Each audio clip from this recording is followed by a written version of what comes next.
That's incredible. I hope you've seen the sort of deep level expertise that we have within the Commonwealth. Because we just heard from Dr. Kabajunga, a world-class, I know this, data ICT expert. And then we just heard from Mr. Christenga, a classic HR expert. There's absolutely no doubt about that. So can you give him a round of applause?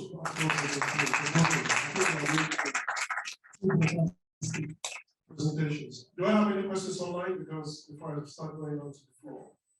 Whilst we're doing that, drawing from Dr. Kabajunga's presentation, I've got HR experts in the room, so I can get very nervous because I'm not one of you guys at all.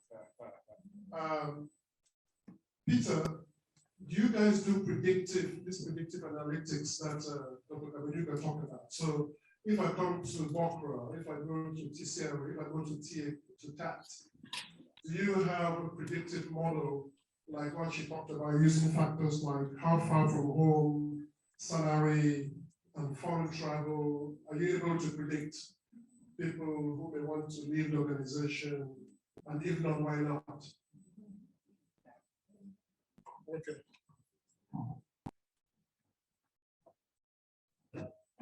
We do some and we don't do others. We don't do it comprehensively. For example, employee engagement index, the inputs that Chris was talking to. Yeah.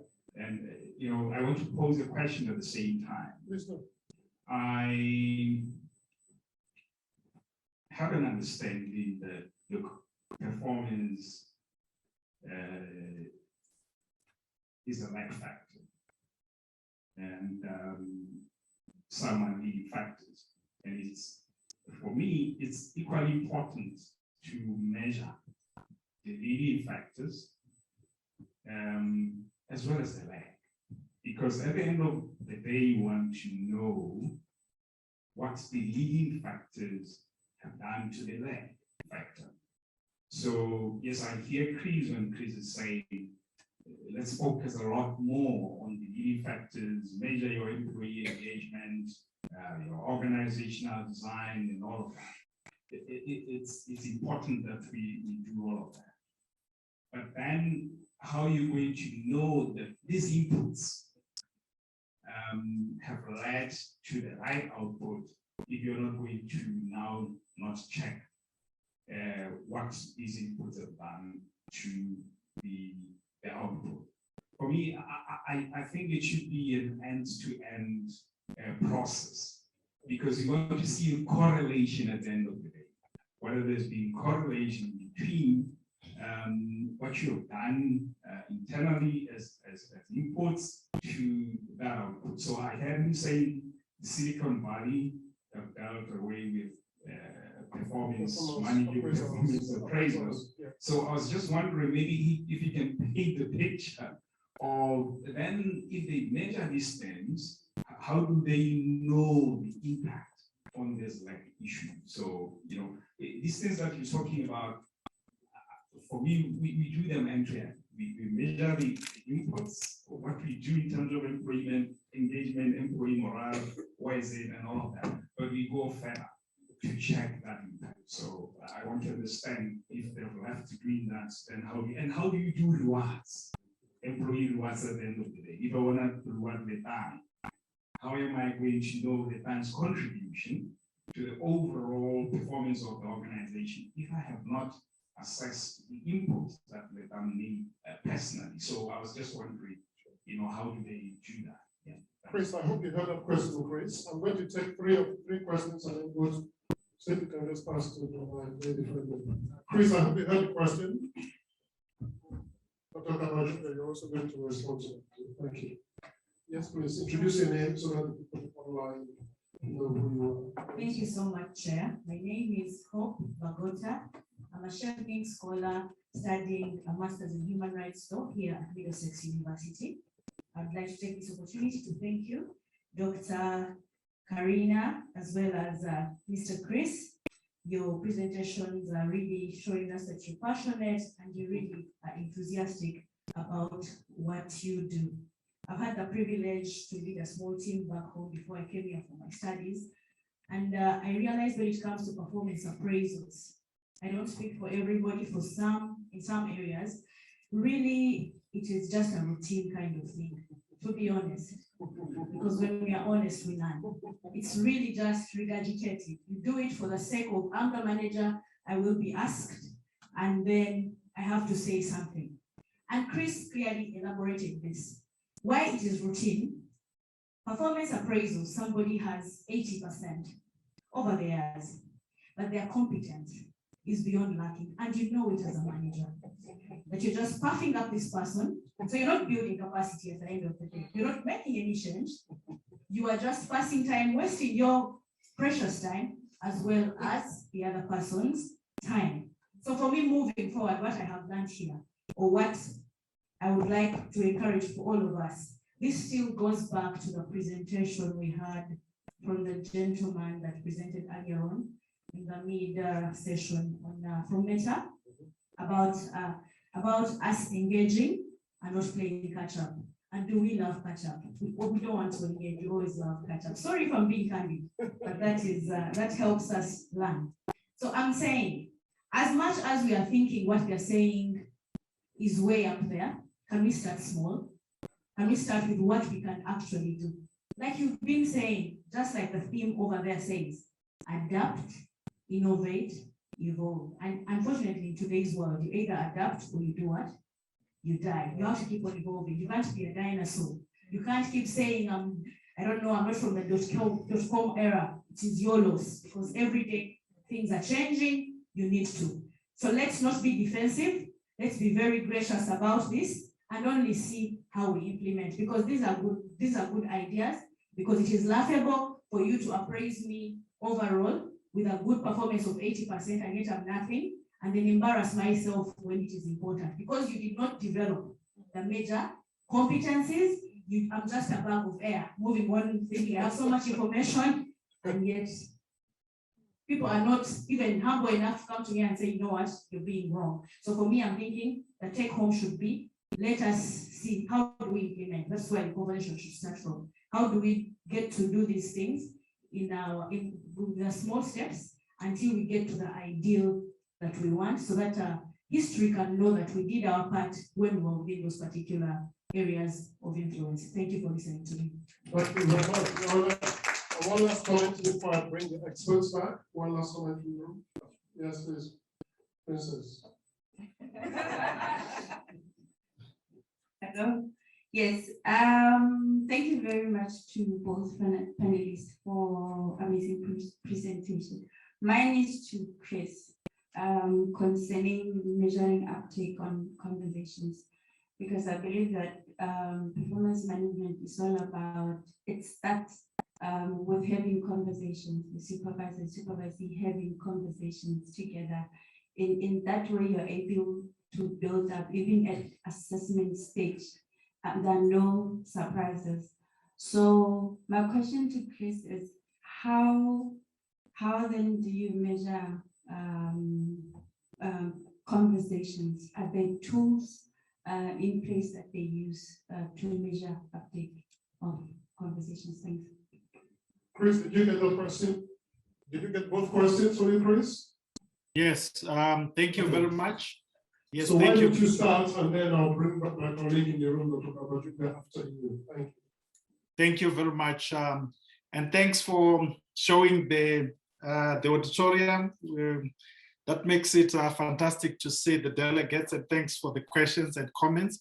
My first comment will be probably to the last question.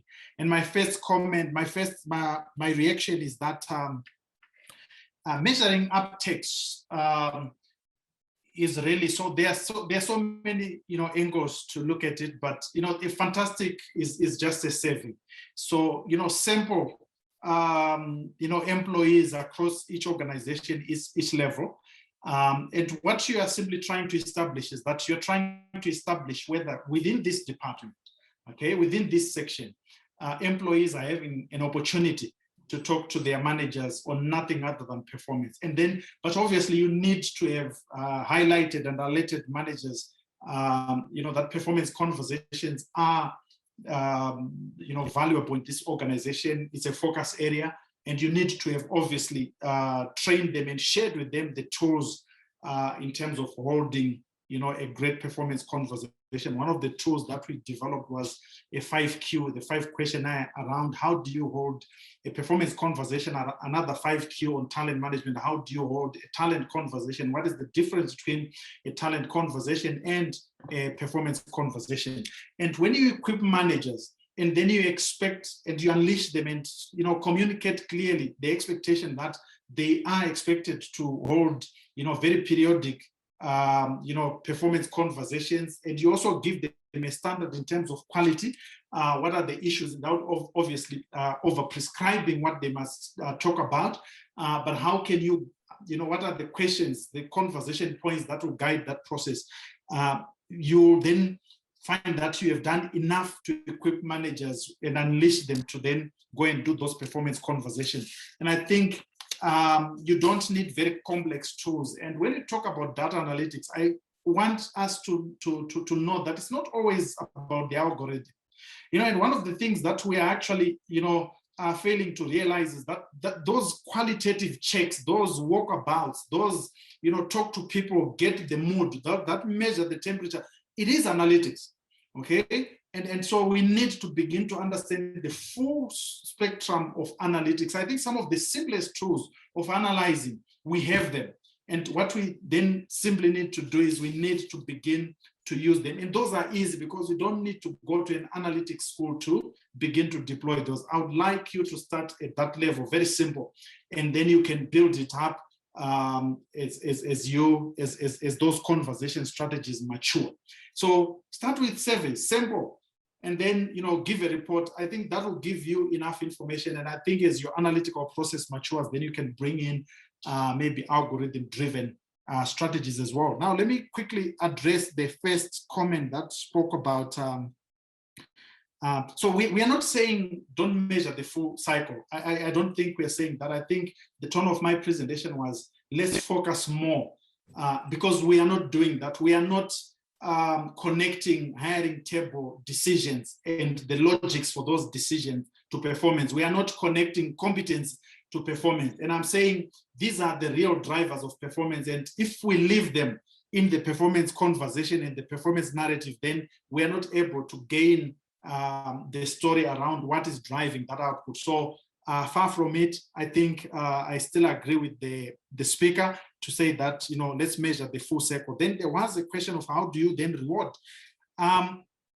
Performance, rewarding for performance, monetary reward, it's a big deal. And why we are running away from it is because the scientific correlation between I'm paying you this because you have performed, it has been found to be very weak. And so that is where you need to be careful. If you have got to reward, look at probably non-monetary rewards. That's my recommendation. But why don't you reward teams rather than individuals? Why? Because work is so collaborative. When you incentivize and reward teams, what you are simply saying is you're simply saying to the team, let's have a collective effort of building a team that delivers rather than individuals. There is evidence from research that you incentivize individuals, especially through monetary incentives. You alienate them, and then you kind of do more harm than good to the organization. So I would caution very much around the issue of performance-based reward. And I would say if you have to do it, and you must do it, I guess, but look at a formula that rewards work teams, departments, divisions, rather than individuals. That would be my response. Thank you very much, Mr. Chair. Thank you, Dr. Kabajungu. Just speak directly to Madam. Okay, thank you very much. Mine will be very brief because the subject matter experts have spoken. So it's a commentary to say that all the conversation that we're having now, I think that for HR practitioners, everything has a data point. I talk to you, it's a data point, it has to be captured. If you capture it tomorrow, you're going to be able to do it. So if we have that mindset to say that every data point, we do employee engagement surveys and then we lose them after 1 year, or we should that data for 10, 15 years, so that somebody comes after us and do the predictions based on the data. So for me, it's not so much about whether you're doing a performance assessment today and tomorrow you're doing, it's called an appraisal, it's called something completely different, customer conversation. It's still the same data point that you need to capture in order for you to inform your business decisions, and you should capture that data. So if anything, you really need to find ways to make sure that data is captured, it's stored, it's able to be used and reused, and it gains value. Data appreciates in value as it goes. So it is a practice that I think every profession needs to come up with. And Capture your data, madam. Yeah. Okay. Hi, everyone. So I'm Mary Bennett. I work with Vodafone Ghana, handling resourcing, in development and talent management. And I've been with the organization 2 months. And just to thank you so much, you really shared a lot of insights that got a lot of juices flowing through my mind. So I've got a question for you, Dr. Kapujanga. So when I joined Vodafone handling resourcing, I realized that the engine, looking at my exit data, right, I realized that the majority, my top people I'm okay, my bottom people I'm okay, my grads I'm okay, right? But the engine room of the organization are the majority of people that are exiting the business. So I was quite interested in what you raised around predictive analytics. So I just want to understand, just to bring it home for me, how can I use predictive analytics to help me curb this issue? Because this is the agent room, they are the majority, they are not the leaders, they are the people actually doing the work. And they are future leaders, if you like. So how do I ensure that my talent pipeline is not being killed as we go along? Thank you.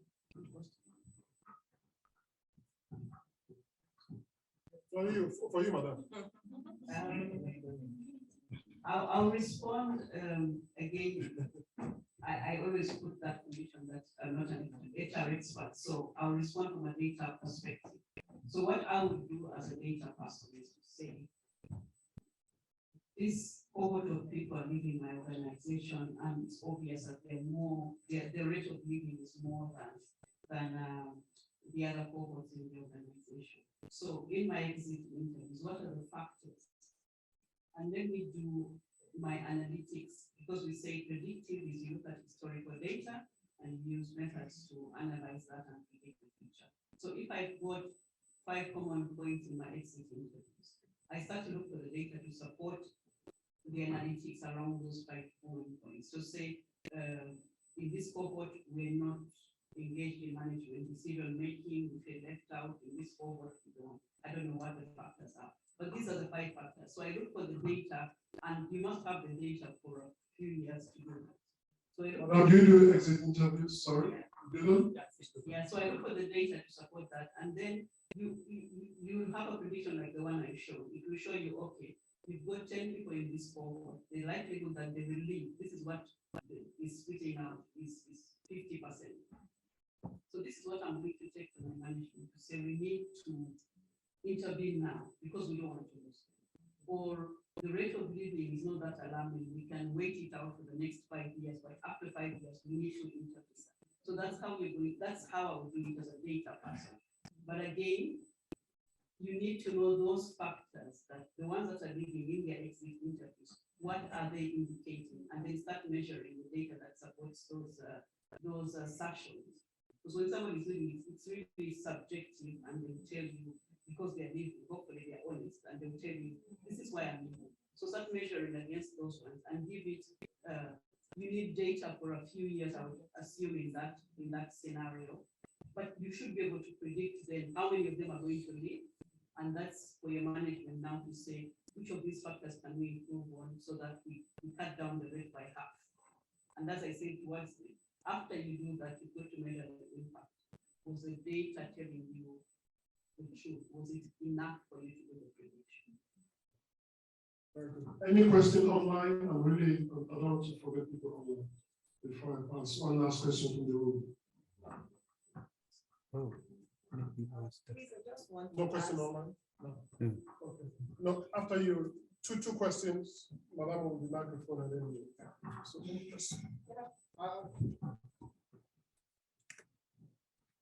Good afternoon, everyone. My name is Gaho. I'm here with the Bokra team. And what's so enriching for me is that today I come wearing two caps in a way. So this session is quite enriching as a Bokra team. And on the other side, I'm a board member for Bokra. And on the other side, my 9 to 5 is totally different from the telecommunications space. So it's quite interesting. And to Helena's point and Chris there, in terms of how do we track conversations, that conversations are actually happening. I can give my colleagues in the room today comfort to say, and those that are online, to say that some companies have actually evolved to that level. Case in point, where I am my 8 to 5 and not the other cap that I'm here by.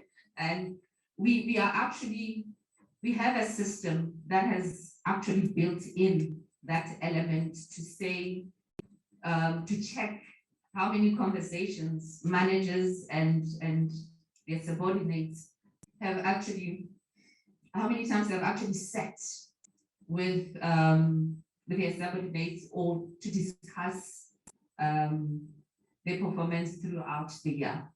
And you are able to say, is it really effective? And to my colleague's point there, to say, are we just coming in at the last point now and ticking the box and just complying to the performance management process? So you are able to say, Manager X, you haven't had conversations with your team or with your subordinate. What is going on? So it is just more to give comfort to my colleagues here that we have some companies are already evolving as a theme, as part of the theme is saying. So yes, it can be done. It is possible through the intervention that Chris just shared with us. So what's the 85 company, madam? You can put a plug for I'll work for a chemical and explosives business in the mining sector. Yes. Thank you, madam. All right. Thank you very much. And last comment before I'll ask the two speakers to. You've got questions on. My brother has to give me some more time. Already 15 minutes late. So no, unfortunately, unless James says yes. What 30 seconds? What do you want to do? No, she was going to say, yeah. Okay, it's just, my name is Ifoma Ifezulike from the Nigerian Communications Commission. Just to follow up to the response from Dr. Karina. For how long, what's your recommendation? We carry out exit interviews, but what's the timeline? What timeline are you recommending for us to use the Should it be after the period of, especially if the attrition rate is high? Should it be after, let's say, 3 years? I think 5 years would be too long a time. Probably a lot of damage would have happened in the system. Or should it be a 2 years timeline? That's my question. Okay. Mr. Chair, I can come in as well. Yes. Chris, I was going to give you time to wrap up as well after Dr. Kapujita speaks. Thank you. I'm glad that Chris has jumped in there. I again always speak from a data point because from an HR point. The microphone is open.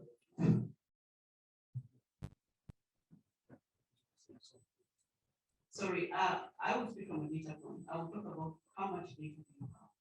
Because if you're an organization with 10,000 employees and you have an attrition rate of 3%, how much of your exit interest, what is the quantity of data that you have? That's what I would look at. So if you have enough data to analyze, that's okay. It can be done within a month, 6 months. Okay. But if you don't have, or for some reason the exit were not captured, you don't have the data, then it's very difficult. You have to start making the effort to collect the data for the future. But I'm glad Chris wanted to come in as well. Chris, you come in, Chris. We are final for 2 minutes, please. Thank you. Yeah, thank you very much. Quite interesting. Okay. Okay, can you hear me? Yes, we can hear you. We can hear you. Thank you very much. Quite interesting. I think there's a massive, work to do around exit interview or talent offboarding, what we also now call it. And I think the offboarding process, we haven't done it well, obviously. And but I would like to bring to the attention of the colleague from Nigeria to say. So there are two things I just want to share quickly. I think the first one, the duration that takes before you do the offboarding interview. It really depends on the profile of the exiter or the exiting employee. So let me bring this to your attention. Human capital doesn't have the same index. People don't have the same HC index in your organization, and that you must know it's a fact, and that is the basis of talent management. Some employees are more valuable than others, and we take this from even the BCG model, which says you've got cash cows, you've got dogs, you've got problem child, and you've got this. And I think those are typical investment models that we use and we've incorporated into talent management, and they save great in terms of differentiating the investment that we do to an employee. And so when an employee, there are employees that are exiting and they've been on a performance improvement plan, PIP, and we want them to exit. The performance, the offboarding interview, to be honest, is going to be perfunctory. We were expecting them to exit. In fact, we wanted them to exit. Do it immediately. Let them go and let them rest in peace, hopefully. Then there are employees that we don't want to go, but they are going. And I would like to introduce another concept that we now embrace, and we train practitioners in our programs like the Certified Talent Practitioner and Chartered Talent Practitioner, what we call talent recall. What is talent recall? Not all hope is lost when an employee leaves. And you can track an employee, and there are times when an employee leaves because there is no immediate career pathway. They are so ready. And we see it when you do competence gap assessment. And then, from a competence gap assessment, an employee says they are overcompetent in each and every one of those 15 competence. And then you don't have a plan in the next 12 months, let them go. But then take them along and implement a talent recall policy. In other words, when they go, communicate at the point of exit, that we regret this exit, one, and communicate, we will continue talking to you. And then you can do a very quick exit interview when they go, not very serious. However, give them time when they are settled elsewhere, and then you come back. And I've always found that it is magical to talk to an employee after 5 months, 5 months after they've exited. It's magical. One, the exit baggage, they are fully settled. They are also keen now to talk to you. They can now tell you the truth. And also, two, you can also use an external offboarding interviewer. You work with a company that then handles these interviews for you as well, and they can combine high touch face-to-face with some online tool where the employee can log in, and then the high touch conversation then comes as a follow-up. So explore all that, and there are some employees that generally are amenable to sharing the real information with an independent rapporteur, an independent facilitator than your HR team. Just make a provision that there could have been animosity at the point of exit, or that drove the exit. And so when you bring all these into considerations, I think your durations, whether you talk to the employee at all, and if you're going to talk to the employee, your durations and what you're going to do, and it's not going to be one exit interview. Suppose you implement a talent recall policy, you probably will do a series of interviews up until a point where it becomes very clear they're not going to come back, they're not willing to come back, or they could come back. And so 5 months, I would recommend plus or minus. I think talk to them, and where possible, use an independent consultant. Thank you very much, and thanks for interfacing with this wonderful group. Best wishes. Back to you, Chair. Thank you so much. Wonderful. I hope you heard the answer to your question. 5 months. Haji. Yeah, all right. I want to say something based on the doctor's perspective, because that is half of my profession, data science. The convention that you see. It's very important to collect data because if the data is there, we can do various type of analysis or analytics. Some of the analysis you maybe you have not even think or thought about that. But if the data is there and a data analyst see it, you might see, okay, we can do this, you can do this based on the data that is available. However, if the data is small, because a lot of people are talking about, okay, what about if the data is small? Still, if the data is small, there is what can be done. From the machine learning, that from the predictive analysis that usually is carried, that is the one that is a little bit upgraded, that is called neural network. And on that neural network, we do something that is called reinforcement machine learning. So in that, you use a small data to retrain the data, like to improve the data, then you use it for the prediction. So even if the data is small, you can at least try to see, okay, what is going to happen. You know, so with the enforcement machine learning, and it has been very, very effective. So many predictions have been done using enforcement learning. I think I did work on prediction of CGPA, and I was given a scores of 1,200 students, and just within just across like 7 departments, which I did